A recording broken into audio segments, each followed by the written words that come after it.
Yaqin Sharqdagi vaziyat hamon juda nozikligicha qolmoqda. Mintaqadagi vaziyat sirtdan o't ochishni to'xtatish deb atalsa-da, aslida u qo'lda ushlab turilgan shisha kabi nozik holatda. Isroil mudofaa kuchlari Livan janubiga qaytishni rejalashtirayotgan fuqarolarga yana bir bor keskin ogohlantirish berdi va bu ogohlantirish oddiy emas, balki aniq xarita, hududlar va cheklovlar bilan birga taqdim etildi. Rasmiy vakil Avichai Adrey ma'lum qilishicha, hozircha 50 dan ortiq qishloq va aholi punktlariga qaytish taqiqlangan.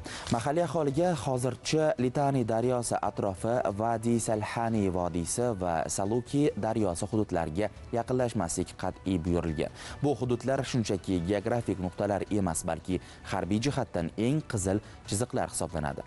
Ogohlantirishga qaramasdan voqealar maydonida vaziyat tinch emas. So'nggi ma'lumotlarga ko'ra, o't ochishni to'xtatish kelishuvi 16 apreldan kuchga kirgan bo'lsa-da, u bir necha bor buzilgan va hatto 3 haftaga uzaytirilganiga qaramasdan to'liq amal qilmayapti.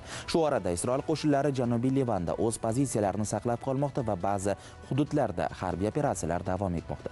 So'nggi bir necha kun ichidagi voqealar bu ogohlantirishning bekorga emasligini ko'rsatmoqda. Masalan, 26 aprel kuni Isroil havo hujumlari natijasida kamida 14 kishi halok bo'lgan, 37 inson yaralangan. Bu hujumlar hatto Litani daryosidan shimoldagi hududlarga ham yoyilgani qayd etilmoqda. Bu esa xavf zonasi amalda ancha katta ekanini anglatadi. Umumiy manzara yanada jiddiy. Mart oyidan beri qayta avj olgan mojaroda Livanda 2,5 mingdan ortiq inson halok bo'lgan. Ular orasida yuzlab ayollar va bolalar ham bor. Boshqa ma'lumotlarga ko'ra 1 milliondan ziyod odam o'z uyini tark etishga majbur bo'lgan. Bu raqamlar hududda gumanitar inqiroz shakllanayotganini ko'rsatadi. Isroil tomoni bu harakatlarni Hizbulloh infratuzilmasini yo'q qilish va chegara xavfsizligini ta'minlash bilan izohlamoqda. Shu bilan birga bufer zona yaratish rejasi ham muhokamada bo'lib, u ayrim holatlarda 5-10 kilometr chuqurlikkacha kirib borgan. Ayrim siyosiy bayonotlarda hatto Litani daryosigacha bo'lgan hududni to'liq nazorat qilish rejalari tilga olingan.